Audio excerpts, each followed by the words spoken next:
প্রিয় শিক্ষার্থী ও অভিভাবকবৃন্দ, আসসালামু আলাইকুম। আজ আমি সপ্তম শ্রেণীর ইংরেজি বইয়ের এক্সপেরিয়েন্স 6 এর আ গুড রিডার আর এর অ্যাক্টিভিটি 6.4 নিয়ে আলোচনা করব। চলো দেখে নেওয়া যাক। Read the conversation again and complete the following sentence with meaningful words phrases. অর্থাৎ কথোপকথনটি পুনরায় পড়া এবং অর্থপূর্ণ শব্দ দিয়ে বাক্যগুলো সম্পূর্ণ করা। তো বন্ধুরা, আমি তোমাদের সুবিধার্থে বাংলা বাংলা অর্থসহ উচ্চারণ করে দিচ্ছে এবং শূন্যস্থানটুকু বাকি অংশ পূরণ করে দিচ্ছে। যারা আমার এই চ্যানেল এখনো সাবস্ক্রাইব করেনি তারা সাবস্ক্রাইব করে নাও এবং বেল বাটন অন করে দাও এবং লাইক কমেন্ট শেয়ার করতে ভুলবে না। লাইক কমেন্ট শেয়ার করলে আমি নতুন নতুন ভিডিও বানাতে অনুপ্রাণিত হই। আর যদি লাইক কমেন্ট শেয়ার না করো তাহলে আমি নিরুৎসাহিত হই। তো চলো দেখে নেওয়া যাক। আমরা Rudusi and Kongo are talking about.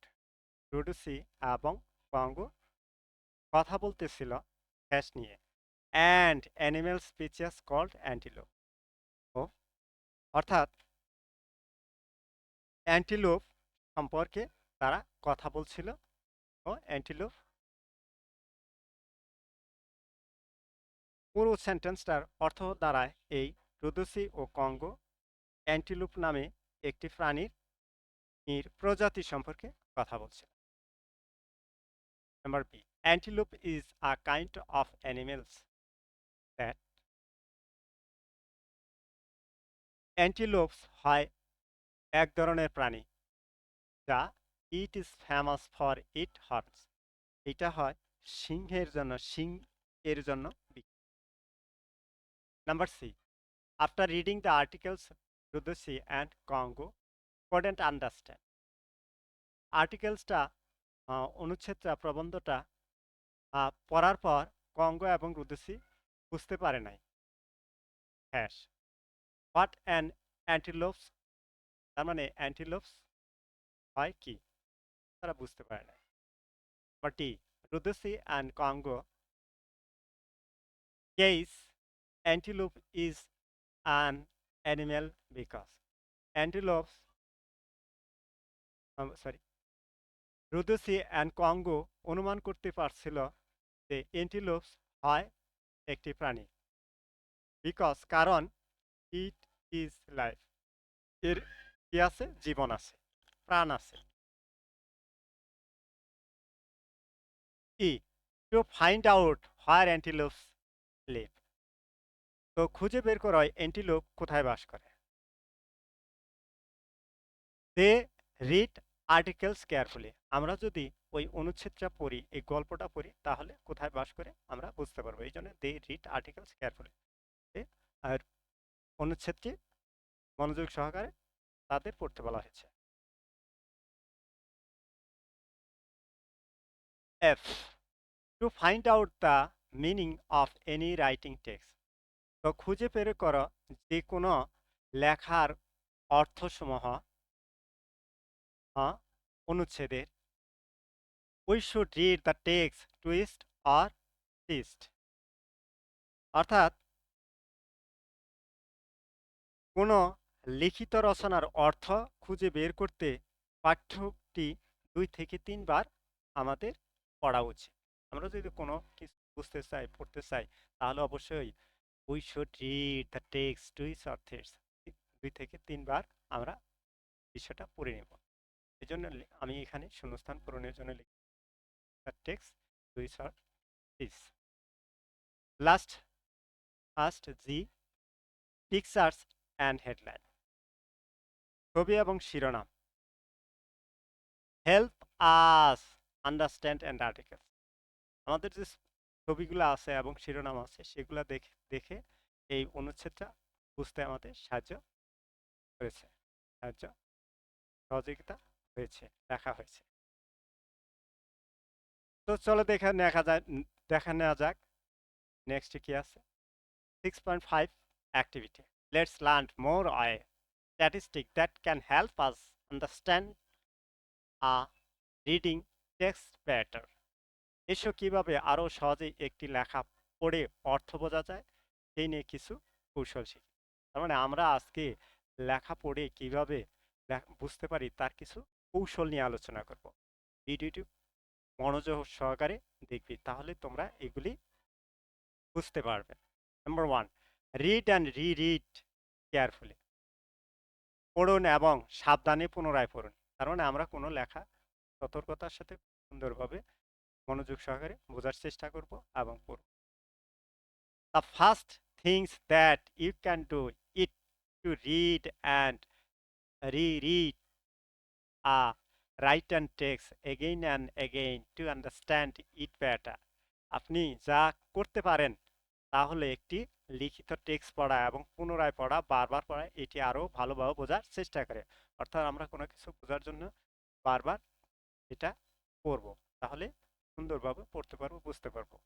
Number two, check your knowledge about the topics. বিষয় সম্পর্কে আপনার জ্ঞান পরীক্ষা করুন। বিষয়টি সম্পর্কে কতটুকু ধারণা আছে, কতটুকু জ্ঞান আছে, সেটা আমাদের এর নিজেকে যাচাই করে নিতে হবে, পরীক্ষা করে নিতে হবে। Before reading a text, think how much you know about the topics. When you are reading, think about what you want to know about the topics. After reading, think about what you have learned about the topics. অর্থাৎ একটি লেখার পড়ার আগে আপনি বিষয়টি সম্পর্কে কতটা জানেন তা ভেবে দেখুন। আপনি যখন বুঝেছেন তখন বিষয়টি সম্পর্কে আপনি কি জানতে চান তা নিয়ে ভাবুন।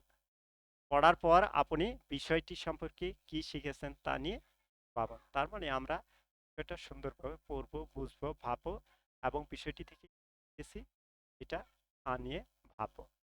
নেক্সট, দিস KWL, অর্থাৎ KWL মানে known, want to know, learned.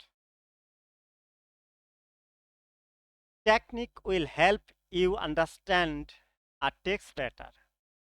এই KWL জানা, জানতে চাই, শিখেছি, কৌশল আপনাকে এই পাঠ্য আরো ভালোভাবে বুঝতে সাহায্য করে। অর্থাৎ আমরা জানবো, জানতে চাই, শিখেছি, শিখবো, এরকম জিনিসগুলো করতে সাহায্য করে। Number three, use contextual clues. প্রাসঙ্গিক সূত্র ব্যবহার করুন। আমরা প্রাসঙ্গিক বিষয়গত যুক্তিযুক্ত জিনিসগুলো, ক্লোজগুলো ব্যবহার করব। Contractual clause are the words or sentence. আমাদের কন্ট্রাকচুয়াল ওয়ার্ডগুলো, শব্দগুলো সেন্টেন্সের ফাইন্ড আউট উইথ দ্য প্যারা, আমাদের অনুচ্ছেদের সাথে খুঁজে পাই। Or passage S S para to help, আমাদের সাহায্য করে। You understand the meaning of words, আমাদের অর্থগুলি বুঝতে এ সাহায্য করে শব্দের। আর টেক্স ব্যাটার, এবং অনুচ্ছেদগুলো আরো ভালোভাবে। ইফ ইউ লুক ক্লোজলি, তুমি যদি সহজভাবে কাছ থেকে দেখো, you will find in definition, তুমি অবশ্যই এটা সংজ্ঞা খুঁজে পাবে। অ্যান্টোনিম সমার্থক, অ্যান্টোনিম বিপরীত, অ্যান্টোনিম সরি সিনোনিম আমরা এখানে জানা প্রতিশব্দ, অ্যান্টোনিম সমার্থক শব্দ, অ্যান্টোনিম এবং সিনোনিম আর example of the unknown words topics is the text X. অর্থাৎ আমরা এখানে বিষয়ের সংজ্ঞা, প্রতিশব্দ, বিপরীত শব্দ এবং উদাহরণগুলো বুঝতে পারবো বা পারবেন।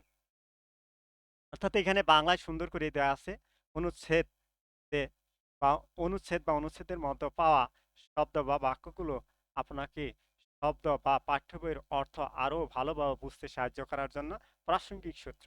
আপনি যদি ঘনিষ্ঠভাবে লক্ষ্য করেন, পাঠ্য বইতে অজানা শব্দ, বিষয়ে সংজ্ঞা, প্রতিশব্দ, বিপরীত অর্থক শব্দ বা উদাহরণ পাবেন। Next, for example, in the following text, suppose The word agreement is a new words to you. অর্থাৎ উদাহরণস্বরূপ নিম্নলিখিত পাঠ্যতে ধরুন অহংকারী শব্দটি আপনার কাছে একটি নতুন শব্দ। By using contextual clues, প্রাসঙ্গিক সূক্ত ব্যবহার করে you can understand the meaning of the word. আপনি এটার কাছাকাছি শব্দ দিয়ে এটা বুঝতে পারবেন, আপনার শব্দের অর্থ বুঝতে পারবেন, যাকে আমরা সিনোনিম শব্দ বলতে পারি বা ফ্যামিলিয়ার ওয়ার্ড বলতে পারি। Asif said to me, Asif আমাকে বলল, my cousin is so arrogant, আমার কাজিন এত অহংকারী, he always thinks he is more important than any of this cousins, সে সবসময় মনে করে যে সে তার কাজিনদের চেয়ে বেশি গুরুত্বপূর্ণ।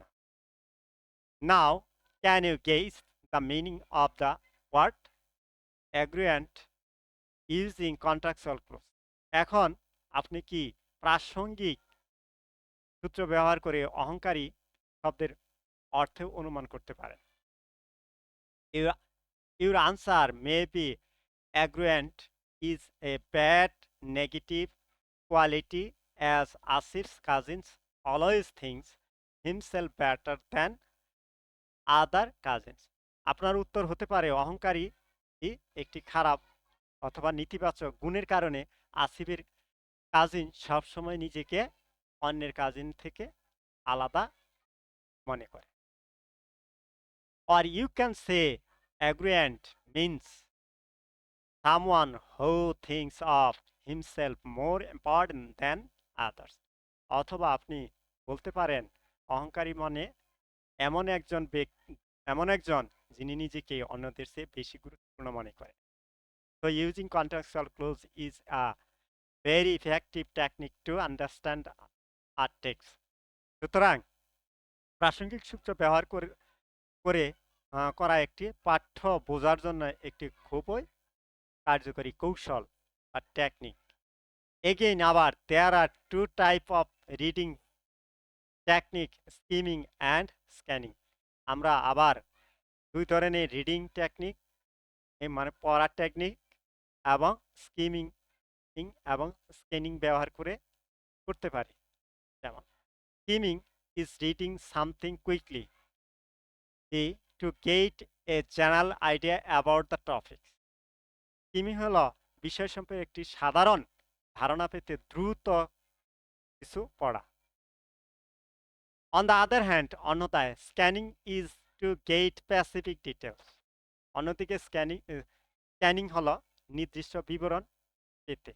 ফর এক্সাম্পল, উদাহরণস্বরূপ, when you read a newspaper, আমরা যখন খবরের কাগজ পড়ি, you just read the headlines of the newspaper to get an idea.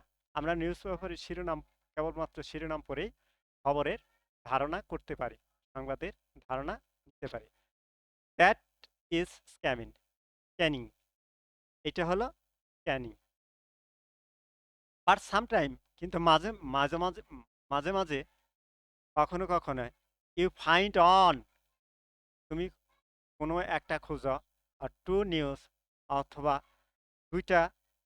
দুটি খোঁজো, দুটি সংবাদ খোঁজো, আইটেম ইন্টারেস্টিং, একটু বিভিন্ন ধরনের খবর, বিভিন্ন প্রকারের মজাদার খবরের জন্য, অ্যান্ড এবং you read those in details which is scanning.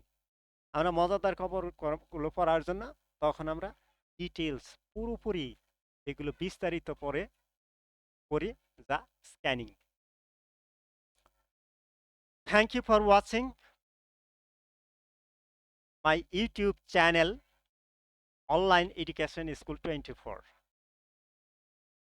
সবাই ভালো থেকো, সুন্দর থেকো ও লেখাপড়ার প্রতি ভালোবাসো।